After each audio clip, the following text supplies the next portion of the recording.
afternoon. Good afternoon. Good afternoon. My name is Carl. I am your lead marshal today. I'm here with the team in the bright orange vests. We're here for your safety. Yes. Orange vest, please raise your hand.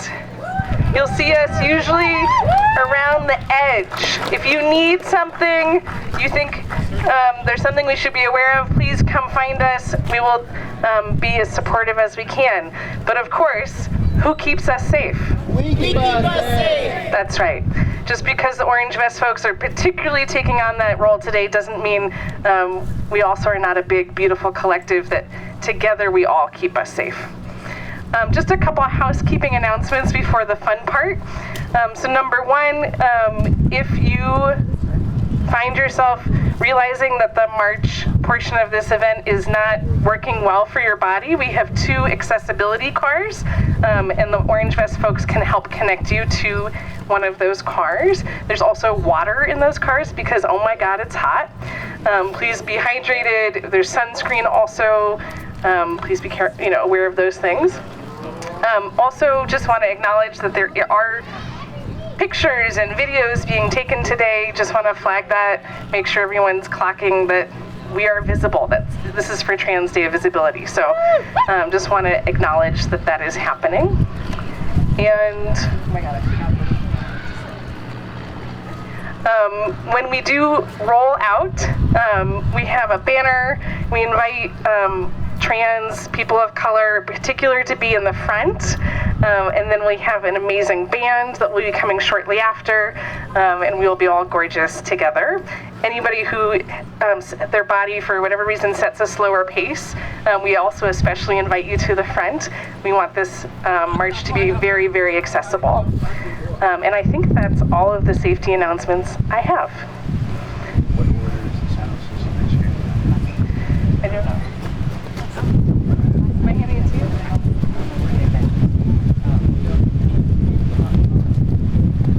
Good afternoon, everybody. My name is Chastity Bullock. I use she, her pronouns. I am the CEO of Chastity's Consulting and Talent Group, a co-founder of Trans Resistance MA, and the former executive director of the Transgender Emergency Fund of Massachusetts.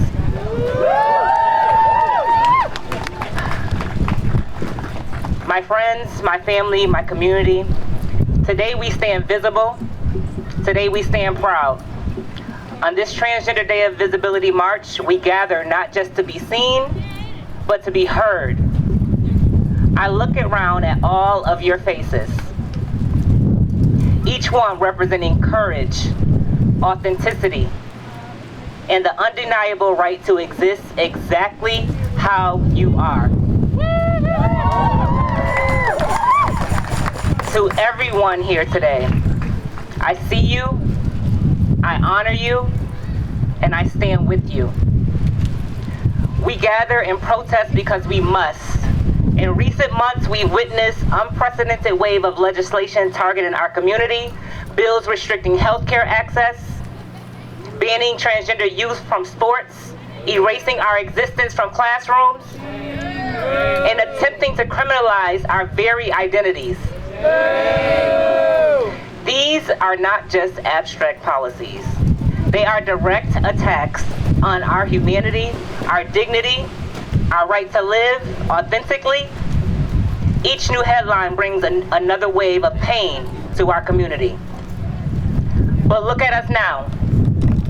Look what they've tried to silence, and look how loudly we respond.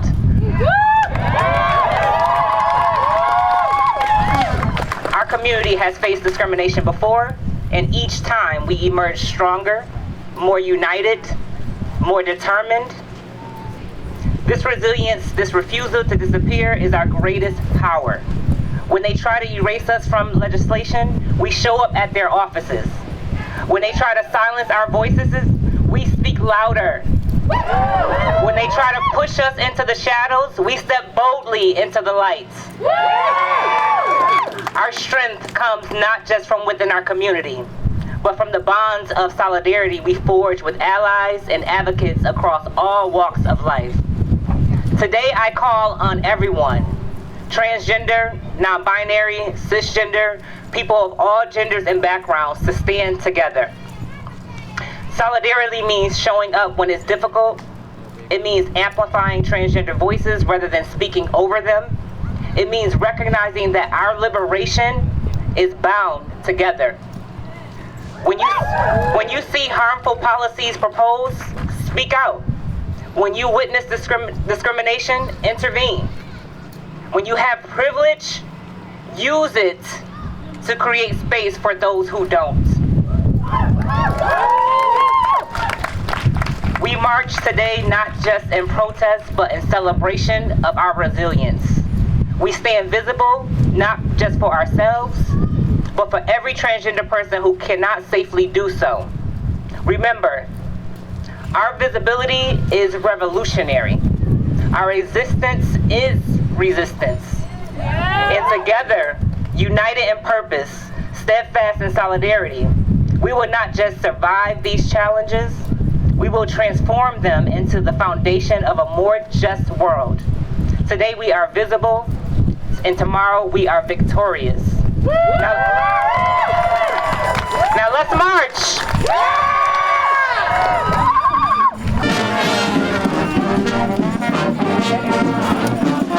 What the hell are we marching for?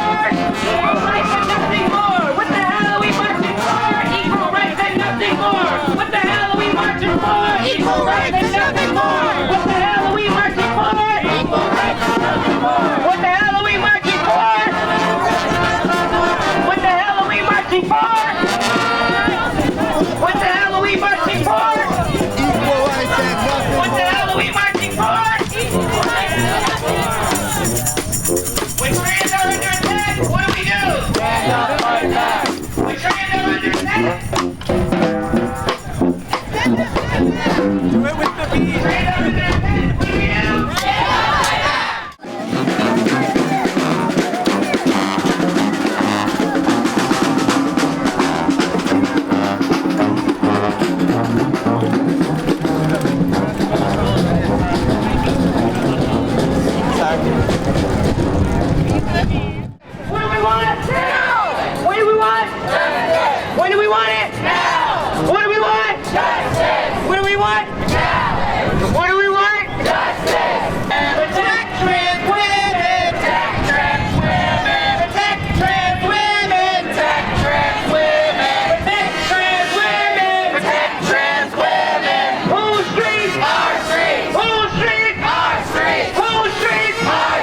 No transphobic police! No peace!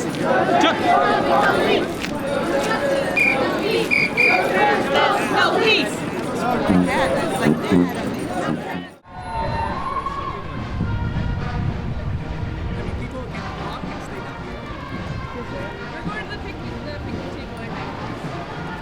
I was thinking putting the speakers up there to make the right noise. You want to go up there? Okay. Mom, that's so far. Okay. Still want to go there? Where do you want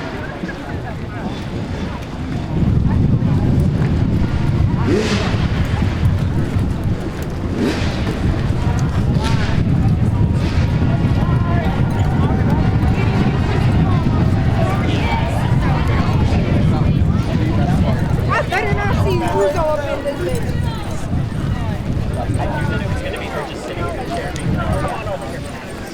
Oh, yeah.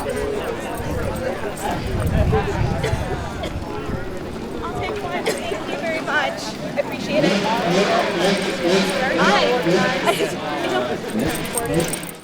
I want to thank each and every one of y'all for coming out, whether you're a part of the community or an ally. So right now, we're going to start our speakers, and I'm really pumped to listen to them because we need to talk about what's going on in our community. We need to talk about how to heal.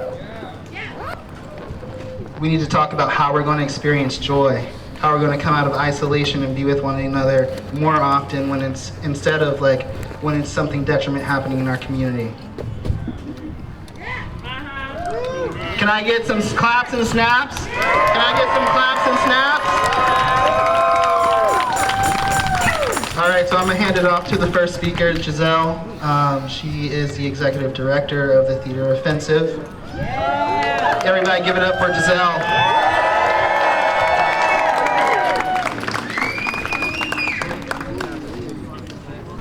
It is so great to be in fellowship with y'all. Before we begin, was somebody alarm going off? Ooh, shut that down. Oh, okay, that's all right.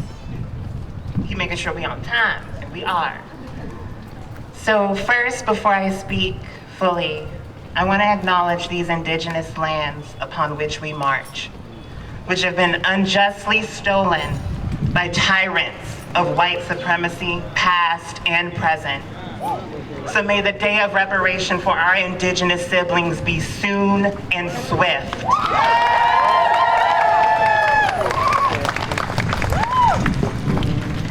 And second, I would love for us to take a moment of silence for all of our ancestors and transcestors, those who paved the way for us, those who were wrongfully taken from us due to the ongoing epidemic of violence, or due to a system that continues to fail and deprive us of our essential needs.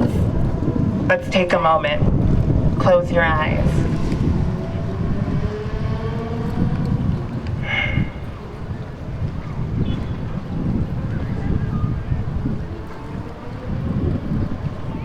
Thank you. When you woke up this morning, what did you do? Did you look outside and see the sunshine radiate the sky? Did you meditate, provide yourself with some nourishment? But most importantly, did you remind yourself of the majesty that you bring to this earth every single day? Did you remind yourself of how beautiful you are? And if you're like me, you have found all of this hard to do these days. When the flag of fascism is waved across our social media and in our neighborhoods, when globally families are wrongfully being torn apart, when genocide is abundant, when climate change is telling us that if we do not take care of the ground on which we stand, it will crumble beneath our feet. when our neurodivergent siblings are facing even more abhorrent discrimination, being accused for the downfall of families, while our incarcerated siblings are being treated as animals, and when across the world our mere existence is being targeted and our rights are being stripped of us.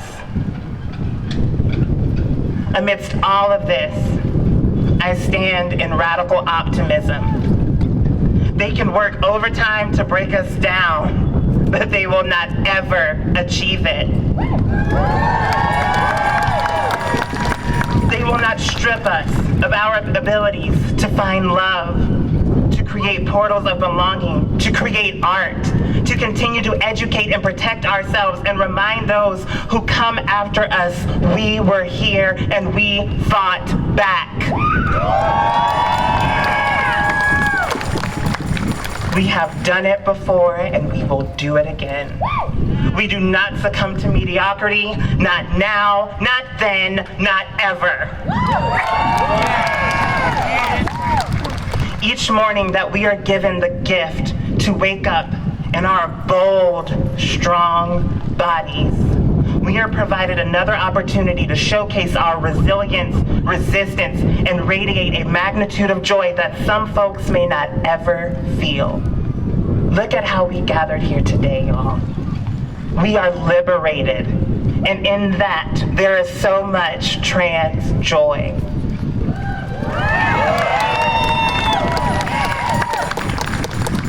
Now, I'm not the biggest tech girl, but we all hear about, AI. And according to AI, trans joy is defined as follows. It doesn't exist. Lies! It is a feeling of happiness and well-being that can be experienced by transgender people when they embrace their true selves, feel validated, and find joy in their identity and experiences. It's a recognition of the positive aspects of being trans and a celebration of one's own identity and journey. The most terrifying thing, I see you, baby. The most terrifying thing to those people who are actively against us is that they will not ever know what that feels like or how to embody it. That is their punishment for their supremacist nature. Oh, come on.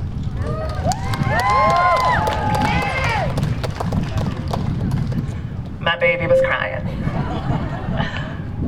They try to shackle us when all along they have shackled themselves and know no way out. We have always fought for our liberation. Instead of whining to our oppressors, we take control of the situation. When they hit, we hit harder. We always have. Do not forget Stonewall in 1969. Don't forget Francis Thompson testifying before Congress in 1866. Be reminded of Mary Jones in 1836 and all those who came before them. We have always been in this movement, and now is no exception. And if anyone tries to play in your face, sucker punch them in theirs. The days of silence and fear are gone. Our Lord told us, your silence will not protect you. It never has, and it never will. Now take a moment and envision the future with me, and then I'll go, y'all. I know, girl. We are in a time where from now, and let's say 2050, we're seeing an influx of queer and trans and allied migration to the Northeast. From families wanting their child to have gender-affirming care, young folks wanting to enter a workforce that provides protections for their employment, to queer and trans asylum seekers. They have specifically come to Massachusetts, which has presented itself as a sanctuary for the community and has the 10th largest population of queer and trans folks in this country at 6.5%. And y'all know that trans folks make up 1%. So here's my charge. We have a beautiful opportunity, the ability to lead and codify a sanctuary into not only legislation, but in the places that we build and those that already exist. We have to build portals of belonging for all to inhabit, and we are in a prime place to do so. And at the same time, Massachusetts, you've got to do something about the underlying racism and many phobias that you possess, Miss May. It is often said that Massachusetts is the best, and if we are to be the best, we have to address it, period.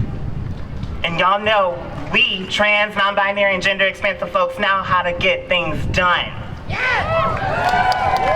So we have to stand up against this critical lack of health care, from gender-affirming care, general care, mental health services, and more. We've been stripped of $3 million towards HIV, AIDS, and Hep C testing, all while the rate of HIV diagnoses continues to rise.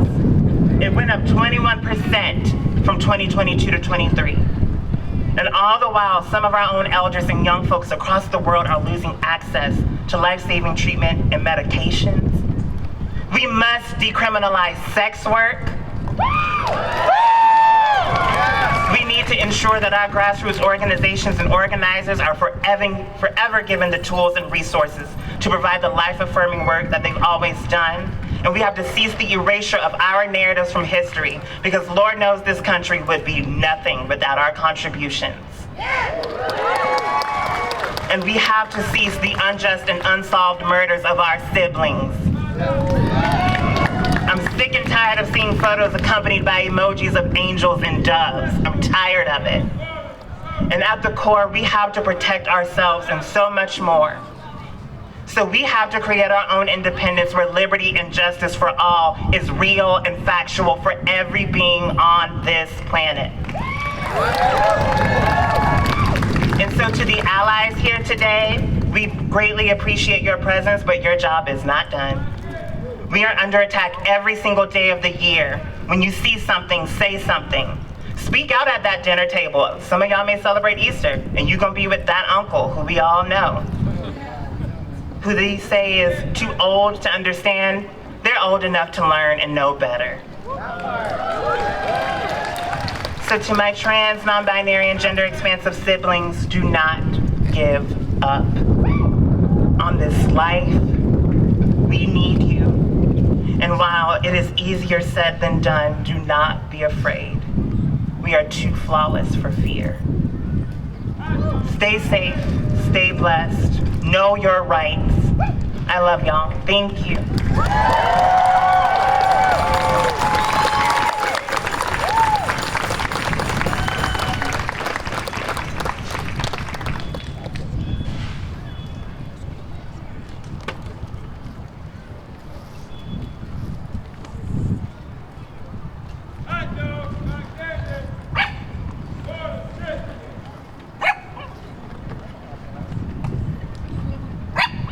Good afternoon, everyone.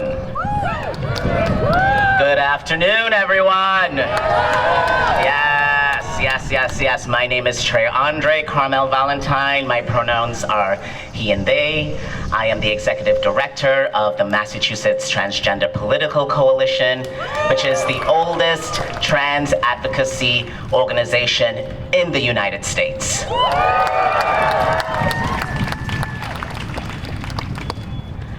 Today, at this march and at this gathering, we honor Trans Day of Visibility, a day that was created to be seen and celebrated not only as people, but as a movement, as a force, a community that refuses to be erased.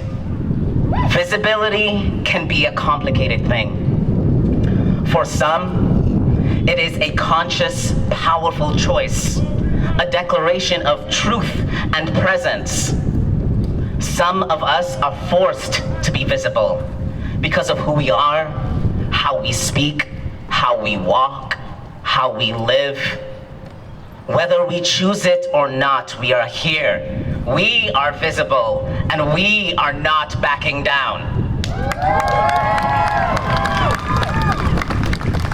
Trans Day of Visibility was born as a counterweight to the grief and mourning of Trans Day of Remembrance.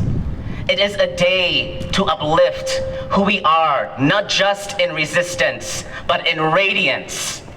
A day to hold up the light we all carry. A day to honor the fact that we are beacons. Beacons of freedom, of liberation, of what it means to live at the intersection of truth and transformation. Trans people, non-binary people, gender-expansive people have always been at the front lines. In the civil rights movement, in the fight against HIV, in the struggle for disability justice, in marriage equality, we have been organizing, leading, caring, showing up again and again. We know how to show up. We know how to build community. We know how to keep each other safe because we've had to. But let's be clear. The government is not confused. The attacks we are facing are deliberate. They want the world to believe that our existence is a dangerous threat to humanity. But we know the truth. Their fear is not about our existence. It is about our resilience. It is about our joy. It is about our unapologetic ability to imagine, to hope, to dream, even in the face of relentless attacks. They want to erase our rights, our stories, our futures, because they believe that if they take away our joy, our hope, and our dreams, they can take away our will to exist. They want us to stop imagining a better world. They want us to give up. But guess what? We are not going anywhere.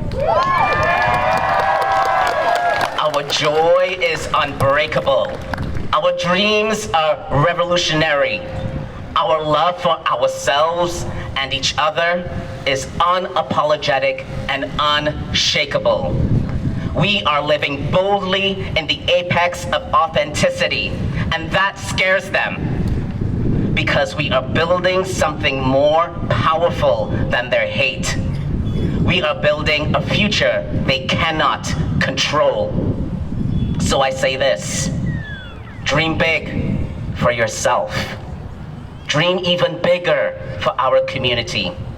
Envision a world beyond your own existence where we don't just survive, we thrive. Because if we can dream it, we can build it. And if we can build it, we can burn down the systems that were never meant for us and create something entirely new.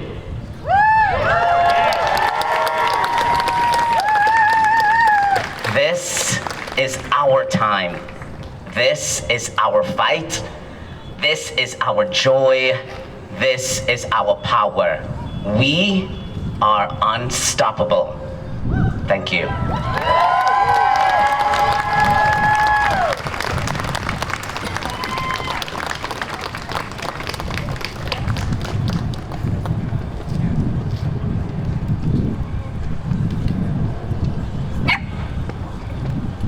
Hi, everyone. My name is Dion Weston. I haven't necessarily prepared anything for today, but I want to be here and be visible and share a little bit about myself.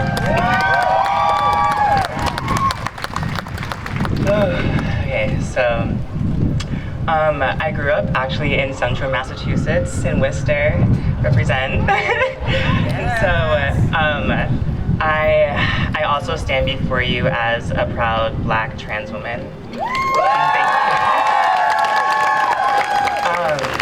So I have had the great opportunity to have an amazing education. That's something that a lot of my brothers and sisters and cousins never can even dream of or have access to. So with my education, I decided to come back here. After studying sociology and Mandarin Chinese, I decided to work with the Transgender Emergency Fund in Massachusetts as a housing associate. And then a few months Later, I then became the housing director of the only transitional housing program in all of New England, specifically for trans and gender nonconforming individuals.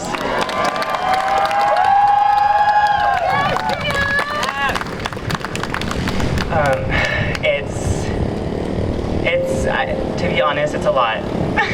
You know, I don't think there's necessarily anything particularly special about me. I'm gonna reclaim my time while they go back.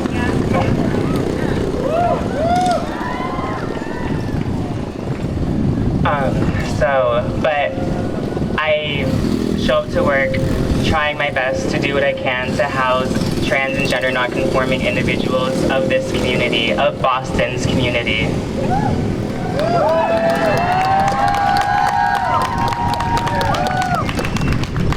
While also being very conscious of our social political atmosphere and being a young Black trans woman myself, working within identity politics, it's not an easy job whatsoever.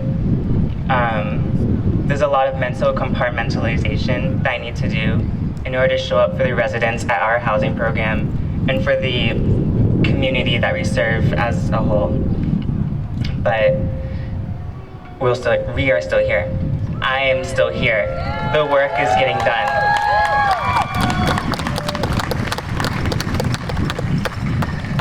While continuing to be the housing director of TEF's transitional housing program, I also prepare for law school in the next few years.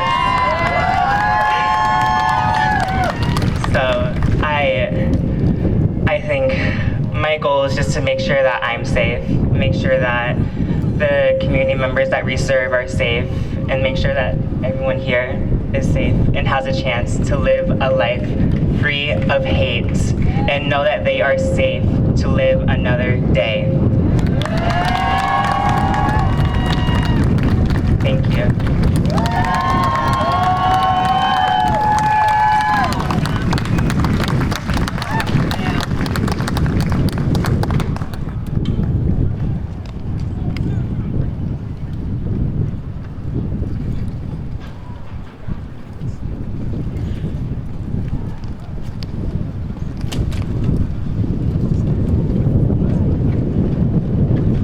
Good afternoon, everyone. There was a time in my life I had to send this text to my partner, and I'm going to read this text to all of you. It's a vulnerable text, so trigger warning. Putting this in writing, babe, so you have it. If I die one day, dress me in my blackest, jawless heels and the flowing black rhinestone sari I shopped with my parents. Adorn me with every piece of silver Pakistani jewelry you can find in the apartment. Do not hold back. Add the giant silver leather gloves too. You know the ones. Ensure I am fully glammed, lashes, liner, the whole beat, and send my remains back to Pakistan if I'm not already there. I want to rest in my indigenous soil where my spirit first bloomed. Also, take and post a final picture, preferably a reel, and play the song Abhi Na Jao Chhod Kar as a soundtrack. Let the girls know I went out in full glamour, full truth, full fire. And even when you're thousands of miles away, do take care of my parents if they're still alive. Send them and my khalas Eid every year if possible. Someone to ease their days, something to remind them of our truth. Heart emoji, heart emoji, heart emoji. Hi everyone, I'm Burhan, and I have a dream to sustain being myself and to live beyond the survival mindset.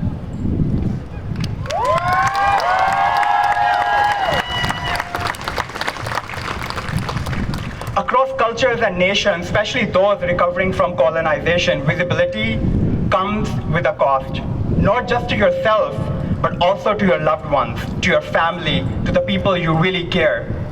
Visibility can be a lifeline or poison. It becomes safer when you are wealthy. It becomes powerful when you are white. And for many of us, it becomes a daily negotiation between truth and safety. Living in the West, I'm deeply, deeply aware of my privileges. I get to breathe this cleaner air. I get to drink cleaner water. I've been able to study and teach topics like gender and sexuality in classrooms to some extent. See flickers of queer representation in media to some extent. Access HIV care without fear of arrest. I can, to some extent, wear what I want, dance how I want, live out loud in ways that I never knew growing up could possible. Not even my wildest dream could imagine I could dress and exist. However, for millions, despite all our flaws and lacks that Boston has, we represent hope, we represent a dream, we represent a complete fantasy. When I moved to Boston, I thought it would be my happily ever after. Finally, queer and trans community, nightclubs, glitter, chosen family, safety. I was daydreaming. I wanted to honor the child in me who was silenced, bullied, threatened just for being themselves, just for walking in the classroom like I'm on a runway.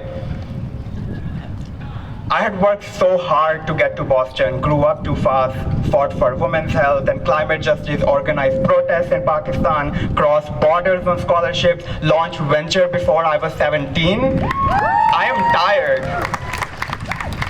Arrived in Boston after graduating from my school in Pennsylvania with 2 suitcases and 2 pair of heels. Picturing rest, picturing a movie ending. But what I found wasn't a happy ending. It was a city with charm and potential, but a city that pushed me back into survival mindset. When you're on a visa, your life becomes a countdown. Excellence is not enough. Resilience is not enough. You could cure cancer and still end up assaulted and deported. If you speak on certain issues, you can get deported. I mean, just when you're from a Muslim majority country, just speaking here could be used against you in your immigration. You live with this question, how much of my truth must I hide to stay alive? In 2022, I spoke on Pride stages, not knowing if I would be alive to do that in 2023 or get to wear what I'm wearing in 2022 in 2023. Today, I have poured thousands of hours into this city. Unpaid labor, board work, facilitating sessions on topics like entrepreneurship, AI justice, trauma, gender, all of which are really affect trans people and trans lives, all these topics. But the nonprofit world in Boston has brought me as much trauma as it has opportunity. Too many times I had to explain again why trans and economic justice matter. How does that look different for immigrants? How does that look different from people who come from countries recovering from colonization? I had to ask them this question, why equity without distribution is a scam? Why DEI without any meaningful structural change can be turned into another form of corporate colonialism?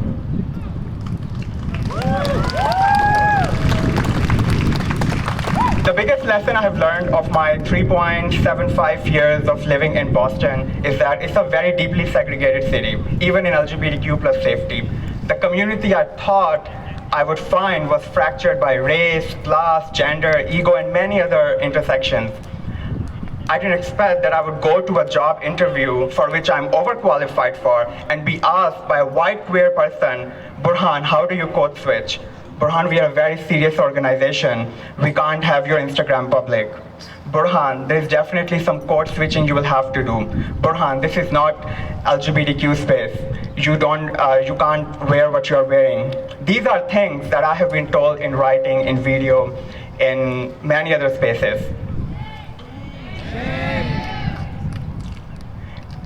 So when that white queer woman told me and asked me that question in a job interview, Burhan, how do you code switch? It took me back to this very famous speech of Dr. Ruha, who's a very, very amazing writer, poet, and sociologist. And She talked about how sometimes our queerness and our womanness are in self not trustworthy when we are submissive towards these systems of whiteness. I did not expect economic mobility spaces looking like a circuit party with just clothes on. I'm in Outbio, I'm in leadership for Out in Tech, like who comes there, you know? So many places where millions of funds go, but they look like either circuit party with clothes on, or mostly the people who should be there are never in the room. I rarely get to see trans people in those rooms. In too many spaces, I saw colonial tactics dressed up in rainbow flags, tokenization, sexism, fragility, gatekeeping, scarcity. It shouldn't be this way, should it? No. The problem isn't people. It is a system we inherit and refuse to question. Boston's infrastructure does not welcome all of us. It leaves certain people behind. You cannot build belonging on white supremacy, polish it with corporate DEI, and expect transformation.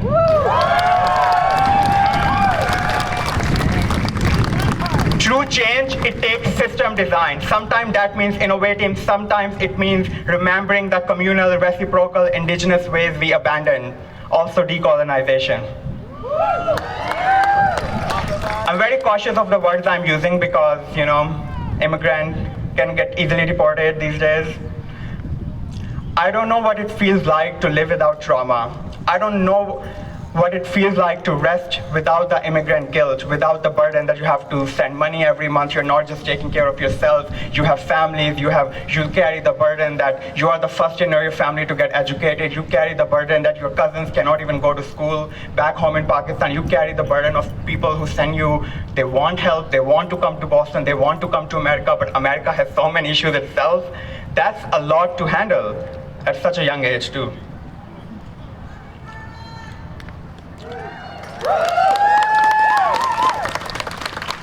But what I do know is that survival should not cost our joy, our labor, our beauty, our softness, our fire, our dreams. I came to Boston chasing a happy ending. I'm still chasing it. But along the way, I discovered something far more radical. There's nothing more beautiful than being trans, nothing more powerful than being trans, nothing more true than being trans. We are living, breathing embodiment of authenticity. No wonder they fear us. We remind them what freedom looks like. This is what freedom looks like. Thank you.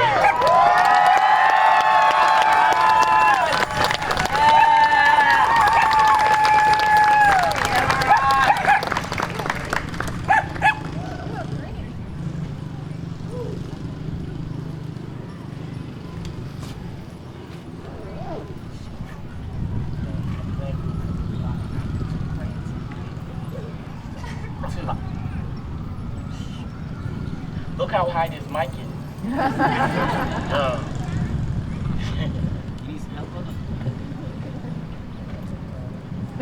Trans issues. There you go. You know what I'm saying?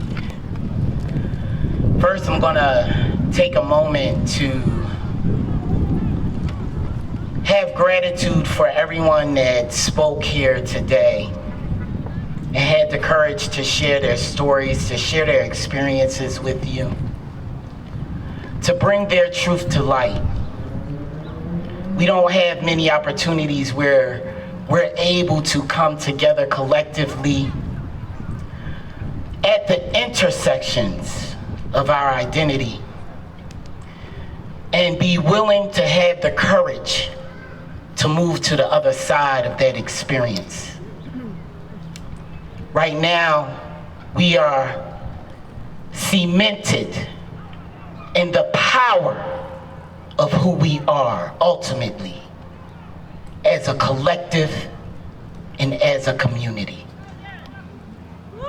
You can't take this away. You can't colonize this. You can't steal us away from the embeddedness of being here and being powerful, more than resilient. I reclaim my history because history tells me that I've always existed, that I've always been here, that I've always fought to be seen, that my visibility is not about sight, but it's about my responsibility to each of you to meet you on the other side of liberation. It is our responsibility as a collective to continually meet each other at the intersections of our identities. Reclaim all of who we are. When I came here, I felt confused because I was constantly dissected, pulled apart, asked to value one aspect of my identity over another. I was asked to fight for marriage equality, but yet black people continually are dying in the streets at the hands of injustice, at the hands of white supremacy, at the hands of colonization. No one wanted to meet me at the intersections of my identity at transness and blackness, at queerness and blackness. Talk about it. At blackness.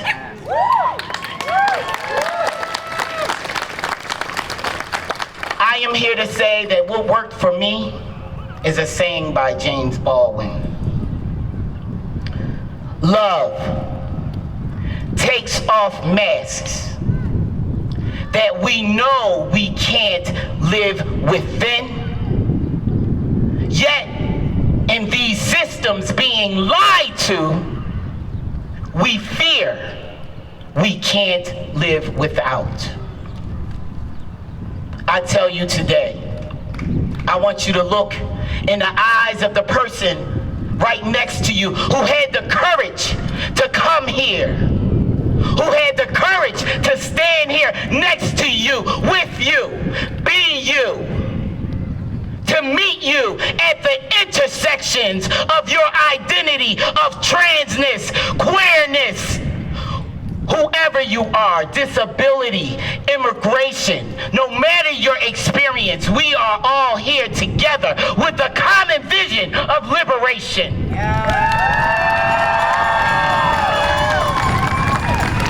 So my visibility is not cemented in eugenic ideas that separate us and lie to us, that say that gender is only binary,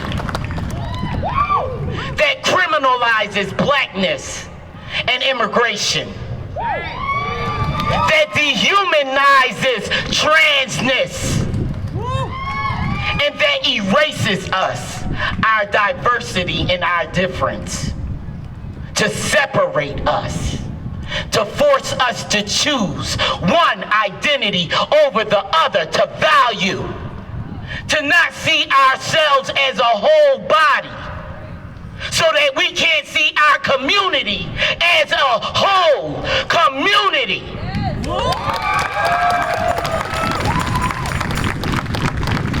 When I think of liberation, I don't stand on my own. That's a hard weight to carry. When I think about liberation, I don't model it after my oppression, which is separating us, forcing us to choose. But when I think of liberation, I think of love. What is love, as James Baldwin has taught me? As black artists, has given me this legacy of power to speak my truth authentically and meet you at the intersections of our identity. Not allowing us to believe that dissection is the way, that isolation is the way. I will always be repetitive when I say that liberation is framed on love. And love is hard because love is our truth. And it's that barrier against the unknown. It gives us the courage to question and challenge what doesn't feel right. To hurt, to heal, and know that we don't do that in isolation. We do that in community, in collective. And to remind everyone that to me, queerness is the glue that keeps us together. Because we are constantly meeting each other at the intersections of our lives and our identities.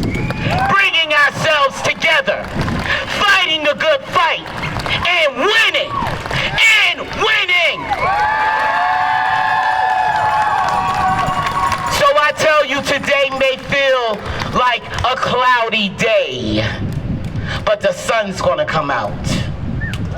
And I tell you, when the sun comes out, there's gonna be a fire like you never believed, right? Because our movement is a movement together, not a movement apart.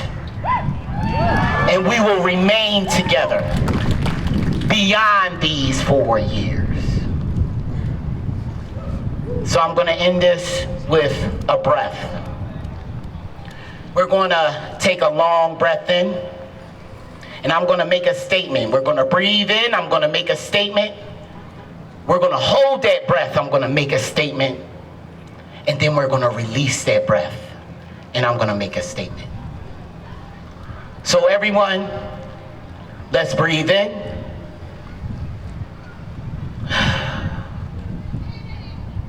Hold that breath. Each time, we are all in community. Breathe out. Feel our collective power. Breathe in. Each time, hold. We are in community. Breathe out. Feel your collective power. One more time. Breathe in. Each time, hold. We are in community. Breathe out. Feel your collective power. I love you.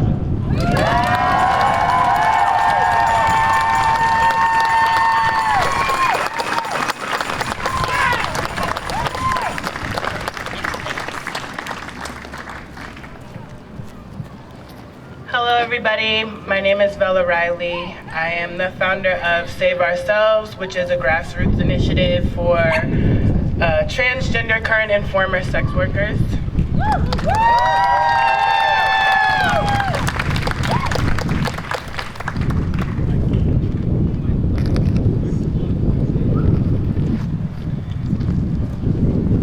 How's everybody doing today? I think y'all could get a little bit louder. How's everybody doing today? I need that energy. I need that ready to fight energy because I'm ready to fight. I'm sick of my rights being played with and toyed with. I'm not anybody's toy. Neither is my body. This is my body and my choice to affirm my identity however I please. I stand here before you in my transness and in my blackness, very well affirmed. For those of us that are not. For those of us that fear speaking out. For those of us that cannot speak out. For those of us that they try to silence. Out of fear of being deported, out of fear of being attacked, out of fear of being made to not feel welcome, I will speak for you. To anybody that thinks it's okay to mess with our community, I have a strong fuck you. I built myself up to be the strong, powerful woman that I am, and there's something about being a black woman where I innately have a nature to be a nurturer. And this community is mine. I feel safe here. I was blessed with a support system that keeps me revitalized to be here and strong to fight for people every day. So I say, look around you. The people that we are sitting with today are the same people that will fight for you. When you are feeling weak, turn to your neighbor to be restored and revitalized. It is up to us to restore our community and to fight for our community. They can take our gender markers, they can take what they call us away, but to each other, we will remain our authentic selves. To my dolls out there, when they come for that ID, baby, ain't nothing stopping your womanhood. You will still be a doll. Not only to the dolls, but to the rest of your community. We see you, we love you, and we respect you. I'm tired of my community members coming up to me in fear for their IDs not representing who they are. To some people, this is a visual thing. To other people, this is our safety. I'm not going to be misgendered inside of professional spaces, public spaces, or any space, and expected to react in a way that is comfortable.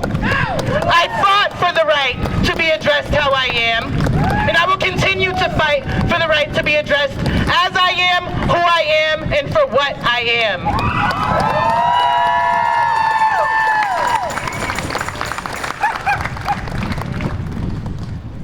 I want to read something that I wrote. This is kind of like a first for me, but it was like a journal entry.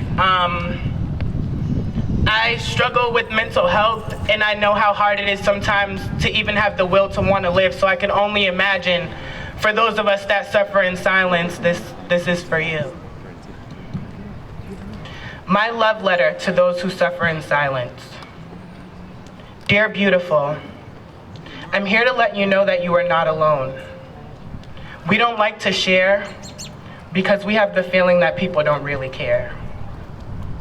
The power of surviving and being able to go on, but what does that mean if you personally don't want to be here?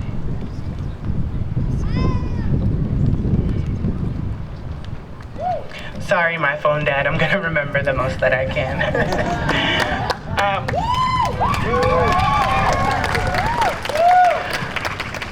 I just want to let you know that you have to be willing to fight for you, your authentic you, the you that you go to sleep and you wake up with. You have to fight for that authentic you every day and in every place of your prowess.